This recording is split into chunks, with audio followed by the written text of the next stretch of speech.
Hello नमस्कार दोस्तों, स्वागत है आपका आज के मुख्य समाचारों की वीडियो में। जी हां दोस्तों, यहां पर आपको देखने को मिलेगी सुबह से लेकर शाम तक की सारी के सारी बड़ी खबरें, मुख्य समाचार, ब्रेकिंग न्यूज़ अपडेट के रूप में।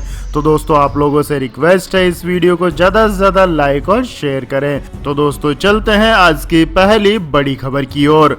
ममता बनर्जी ने किया बड़ा ऐलान, पश्चिम बंगाल में जून 2021 तक देगी मुफ्त राशन। जी हां दोस्तों, पश्चिम बंगाल के मुख्यमंत्री ममता बनर्जी ने कहा है कि उनकी सरकार गरीबों को जून 2021 तक फ्री में राशन देगी। उनका कहना है कि केंद्र की नरेंद्र मोदी सरकार को देश की पूरी आबादी को मुफ्त राशन देना चाहिए। आपकी जानकारी के लिए बता दें दोस्तों, प्रधानमंत्री नरेंद्र मोदी ने राष्ट्र के नाम संबोधन में ऐलान किया कि प्रधानमंत्री गरीब कल्याण अन्न योजना का विस्तार नवंबर महीने के आखिरी तक कर दिया गया है। इससे 80 करोड़ लोगों को और 5 महीने तक मुफ्त राशन मिलेगा। इसके कुछ ही देर बाद मुख्यमंत्री ममता बनर्जी ने ऐलान किया कि उनकी सरकार ने गरीबों को मुफ्त राशन देने की योजना जून 2021 तक बढ़ाने का फैसला लिया है। तो दोस्तों ममता बनर्जी के इस फैसले के बारे में आप क्या कहना चाहेंगे, कमेंट करके अपनी राय दें। इसके बाद दोस्तों जानते हैं अगली बड़ी खबर। सीमा विवाद पर भारत के समर्थन में खुलकर उतरा फ्रांस। जी हां दोस्तों, भारत और चीन के बीच सीमा पर जारी तनाव के बीच फ्रांस ने भारत को अपना समर्थन दिया है। फ्रांस की रक्षा मंत्री फ्लोरेंस पार्ली ने गलवान वैली की हिंसक झड़प में 20 भारतीय जवानों की शहादत पर दुख जाहिर किया है। फ्रांस की रक्षा मंत्री ने भारत के रक्षा मंत्री राजनाथ सिंह को सोमवार एक चिट्ठी लिखी थी। खत में फ्रांस की रक्षा मंत्री ने लिखा कि भारतीय जवानों को खोना बेहद दुखद है, न सिर्फ जवानों के परिवारों के लिए बल्कि पूरे भारत के लिए। इन कठिन परिस्थितियों में मैं फ्रांसीसी सशस्त्र बलों के साथ अपने दृढ़ और मैत्रीपूर्ण समर्थन को जाहिर करती हूँ। मैं भारतीय सशस्त्र बलों के साथ साथ शोकाकुल परिवारों के प्रति अपनी संवेदनाएं व्यक्त करती हूँ। सूत्रों की माने तो फ्रांस की रक्षा मंत्री ने रक्षा मंत्री राजनाथ सिंह के साथ जल्द अगली बातचीत की भी इच्छा जाहिर की है। इसके बाद दोस्तों रुक करते हैं अगली बड़ी खबर का। मोदी सरकार चीन को दे सकती है एक और बड़ा झटका, देश में उठी यह मांग। जी हां दोस्तों, भारत में 59 चाइनीज ऐप को बैन किए जाने के फैसले से चीन में हड़कंप मच गया है। वहीं इस बीच अब भारत में नेपाल के चाइनीज पावर प्रोजेक्ट से बिजली न खरीदने की मांग भी तेज हो गई है। चीन की कई कंपनियां नेपाल में पावर सेक्टर में खूब निवेश कर रही है और ऐसी कंपनियों से बिजली खरीदने से इन चीनी कंपनियों को काफी फायदा हो रहा है। पिछले दिनों नेपाल ने चीन के इशारे पर भारत के साथ सीमा विवाद उठाया था।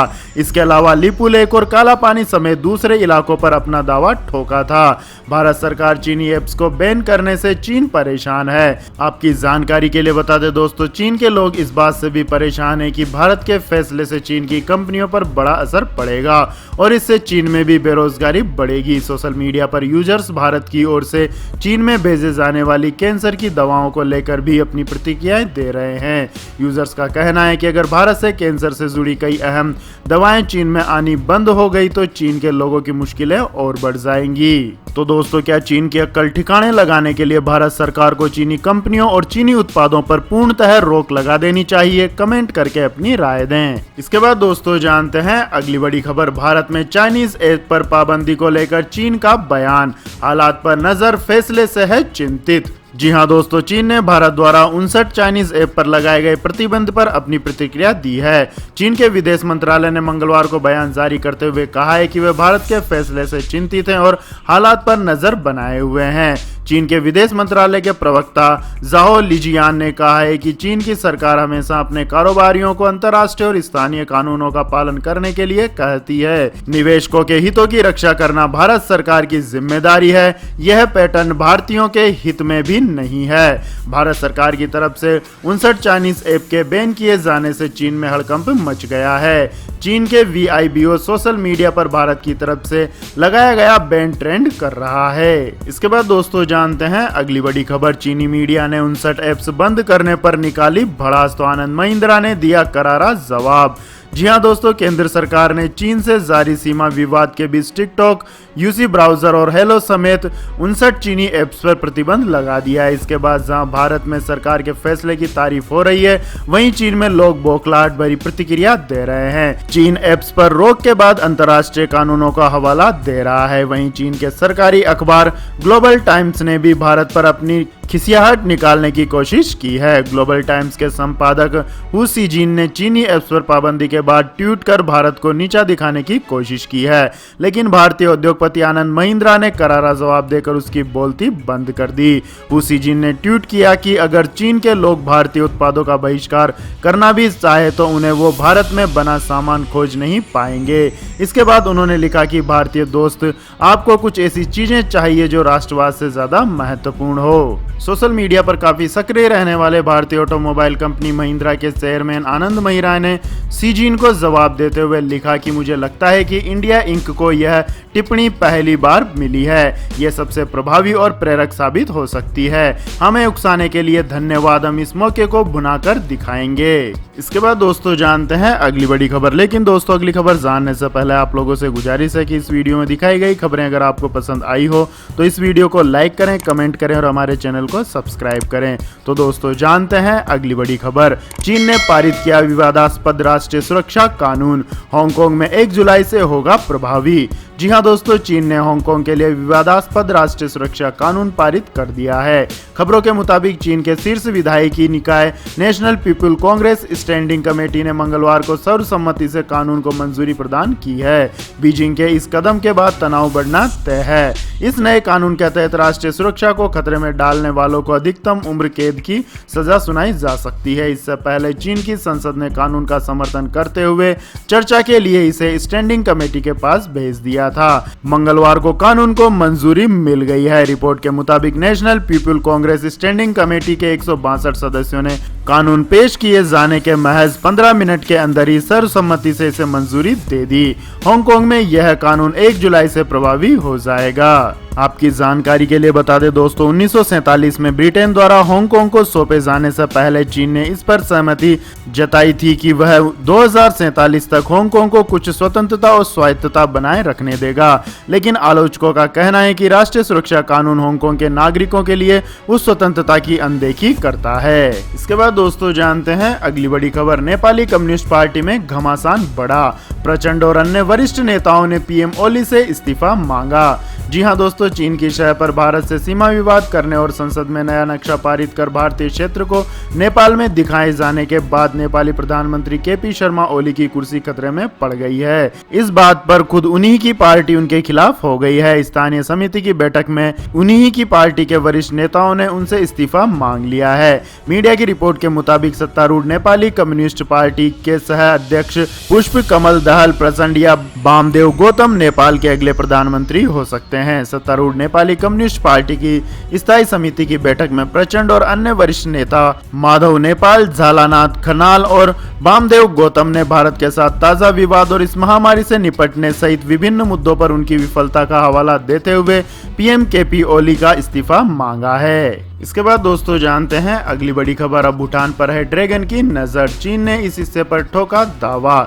जी हां दोस्तों, चीन अपनी नापाक हरकतों को अंजाम देने में कोई कसर नहीं छोड़ रहा है। अब उसने भूटान की एक नई जमीन पर अपना दावा ठोका है। ग्लोबल इन्वायरमेंट फैसिलिटी काउंसिल की 98वीं बैठक के दौरान बीजिंग ने भूटान के सक्तेंग वन्यजीव अभ्यारण्य की जमीन को विवादित बताते हुए इसकी फंडिंग का विरोध किया है। हालांकि भूटान ने चीन की इस चाल पर कड़ा विरोध जताया है। उनका कहना है कि अभ्यारण्य की जमीन हमेशा से उनकी थी और आगे भी रहेगी। चीन भले ही जमीन के विवादित होने का दावा करता हो, लेकिन हकीकत यह है कि सक्तेंग वन्यजीव अभ्यारण्य की जमीन को लेकर कभी कोई विवाद नहीं है। दरअसल भूटान और चीन के बीच सीमांकन नहीं हुआ है। बीजिंग इसका लाभ उठाने की फिराक में है। भूटान ने चीन की इस हरकत का मुंहतोड़ जवाब दिया है। उसने चीनी प्रतिनिधि को स्पष्ट तौर पर कह दिया है कि सक्तेंग वन्य जीव अभ्यारण्य भूटान का अभिन्न और संप्रभु हिस्सा है। इसके बाद दोस्तों जानते हैं अगली बड़ी खबर। इस राज्य के लोगों को मिली बड़ी राहत, अब किस्तों में कर सकेंगे बिजली के बिल का भुगतान। जी हां दोस्तों, महाराष्ट्र सरकार ने आम लोगों को बड़ी राहत दी है। महाराष्ट्र सरकार ने लोगों को बिजली का बिल किस्तों में जमा करने की सुविधा दी है। महाराष्ट्र इलेक्ट्रिसिटी रेगुलेटरी कमीशन ने पावर डिस्ट्रीब्यूशन कंपनियों को ग्राहकों को बिजली बिल का भुगतान 3 किस्तों में विकल्प देने का निर्देश दिया है। मार्च से मई की अवधि के लिए जहां भी बिल औसत से दुगने से अधिक है उसको किस्तों में भुगतान कर सकेंगे। आपको बता दें कि इस महामारी के चलते मार्च में देशव्यापी लॉकडाउन लागू किया गया। इस दौरान सब कुछ बंद था, किसी भी प्रकार की आवाजाही पर रोक लगी हुई थी। इसी बीच जब देश लॉकडाउन से अनलॉक की ओर बढ़ा तो देश की आर्थिक राजधानी मुंबई में बिजली कंपनियों ने लोगों को जोरदार झटका दिया।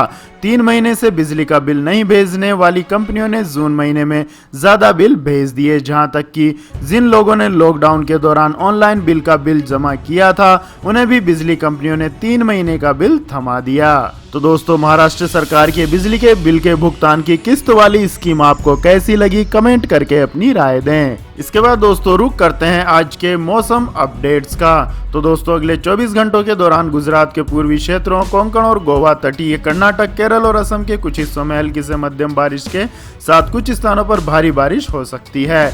वहीं अंडमान व निकोबार द्वीप समूह, मध्य प्रदेश, छत्तीसगढ़, आंतरिक महाराष्ट्र, तेलंगाना, आंतरिक कर्नाटक, तटीय आंध्र प्रदेश, बिहार, झारखंड, उड़ीसा, गंगीय पश्चिम बंगाल, उत्तर प्रदेश के पूर्वी और मध्य भागों, उत्तर भारत के पहाड़ी क्षेत्रों, उत्तरी और मध्य राजस्थान में कुछ स्थानों पर, जबकि पंजाब और हरियाणा में 1-2 स्थानों पर हल्की से मध्यम बौछारें गिर सकती हैं। तमिलनाडु और लक्षद्वीप में हल्की बारिश के साथ 1-2 स्थानों पर मध्यम बारिश होने की संभावना है। वहीं दिल्ली में भी गरज के साथ छींटे पड़ सकते हैं, जबकि पश्चिमी राजस्थान में मौसम सभी जगहों पर शुष्क और काफी गर्म बना रहेगा। इसके बाद दोस्तों जानते हैं अगली बड़ी खबर। चांदी की कीमतों में 1400 रुपए से ज्यादा की तेजी, जाने 10 ग्राम सोने के क्या है भाव। जी हां दोस्तों, सप्ताह के दूसरे कारोबारी दिन सोने चांदी की कीमतों में जोरदार तेजी दर्ज की गई। कीमती धातु की अंतर्राष्ट्रीय कीमतों में बढ़ोतरी से मंगलवार को दिल्ली सराफा बाजार की नई दरें आ गई हैं। HDFC सिक्योरिटीज के मुताबिक दिल्ली सराफा बाजार में 10 ग्राम सोने के भाव में 119 रुपए का उछाल आया है। वहीं औद्योगिक मांग के इजाफे से चांदी की कीमतों में जबरदस्त तेजी आई है। 1 किलोग्राम चांदी का भाव 1408 रुपए बढ़ गया है, जिससे दिल्ली सराफा बाजार में 10 ग्राम सोने का भाव 49,306 रुपए हो गया है, जबकि 1 किलोग्राम चांदी का भाव 49,483 रुपए पर पहुंच गया है। इसके बाद दोस्तों जानते हैं अगली बड़ी खबर। चीन में मुस्लिम आबादी पर नियंत्रण के लिए सरकार कर रही है सख्त उपाय। जी हां दोस्तों, चीन की कम्युनिस्ट सरकार देश की मुस्लिम आबादी को रोकने के लिए उइगर और अन्य अल्पसंख्यकों के बीच जन्म दर को कम करने के लिए व्यापक अभियान के तहत कठोर उपाय कर रही है। वहीं दूसरी तरफ सरकार देश के बहुसंख्यक हान समुदाय को अधिक बच्चे पैदा करने के लिए प्रोत्साहित भी कर रही है। अलग अलग स्तर पर महिलाओं से सरकार द्वारा जबरन परिवार नियोजन करवाने की बात कही है। सरकारी आंकड़ों, राज्य के दस्तावेजों और 30 पूर्वी बंदियों परिवारों के सदस्यों और एक पूर्व जबरन सीवर्स प्रशिक्षक के साथ किए गए साक्षात्कार के आधार पर पता चला है कि यह परंपरा पहले से कहीं अधिक व्यापक और व्यवस्थित हुई है। सिनजियांग के सुदूर पश्चिम क्षेत्र में पिछले 4 वर्षों से चला आ रहा यह अभियान अब इस स्तर पर पहुंच गया है कि कुछ विशेषज्ञ इसे जननांकीय नरसंहार नाम से बुला रहे हैं। इसके बाद दोस्तों जानते हैं अगली बड़ी खबर। चीन ने भारतीय अखबारों, वेबसाइटों पर लगाई रोक, केबल नेटवर्क से टीवी चैनल भी गायब। जी हां दोस्तों, लद्दाख की गलवान घाटी में चल रहे तनाव के बीच चीन ने भारतीय समाचार पत्रों और वेबसाइटों पर रोक लगा दी है, जबकि भारत में चीनी अखबारों और वेबसाइटों पर किसी तरह की रोक नहीं है। सूचनाओं को दबाने के लिए कुख्यात चीन की कम्युनिस्ट सरकार में लोग भारतीय अखबारों और वेबसाइटों को नहीं पढ़ पा रहे हैं। वो सिर्फ वर्चुअल प्राइवेट नेटवर्क सर्वर के जरिए ही भारतीय मीडिया की वेबसाइट को खोल सकते हैं। इसके बाद दोस्तों जानते हैं अगली बड़ी खबर। स्वरा भास्कर पर कंगना रानौत का फूटा गुस्सा, करण जौहर का पक्ष लेने पर दिया ताना। जी हां दोस्तों, बॉलीवुड एक्टर सुशांत सिंह राजपूत की आत्महत्या के मामले के बाद से पूरे देश में बॉलीवुड में फैले नेपोटिज्म को लेकर गुस्सा नजर आ रहा है। सोशल मीडिया पर इंडस्ट्री में नेपोटिज्म को लेकर काफी गंभीर बहस छिड़ी हुई है। एक्ट्रेस कंगना रानौत ने भी गैंगबाजी और परिवारवाद के खिलाफ मोर्चा खोला है। इसी बीच फिल्म मेकर करण जौहर का पक्ष लेकर एक्ट्रेस स्वरा भास्कर मुश्किल में आ चुकी हैं। कंगना रनौत बीते कुछ दिनों से करण जौहर सहित स्टार किड्स पर निशाना साधने का कोई मौका नहीं छोड़ रही हैं, लेकिन अब स्वरा भास्कर भी अपने एक ट्वीट के कारण उनके गुस्से का शिकार बन गई हैं। लोग तो उन्हें पहले ट्रोल कर ही रहे थे, लेकिन कंगना ने तो उन्हें सीधे चापलूस भी कह डाला। आपकी जानकारी के लिए बता दें दोस्तों, एक्ट्रेस स्वरा भास्कर ने हाल ही में एक पोस्ट में लिखा था कि किसी की मौत के लिए इंडस्ट्रीज के लोगों को जिम्मेदार ठहराना सही नहीं है, लेकिन इस बात पर कंगना रनौत ने उनकी क्लास लगा दी।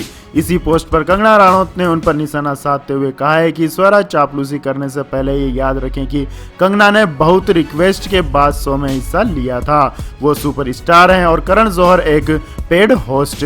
आपको बता दें कि लोगों के विरोध के बाद स्वरा ने अपना ट्वीट डिलीट कर दिया है। तो यह थी दोस्तों आज की सभी महत्वपूर्ण बड़ी खबरें। तो दोस्तों आपको हमारा ये वीडियो कैसा लगा कमेंट करके जरूर बताएं और हमारे इस वीडियो को अधिक से अधिक लाइक और शेयर करें।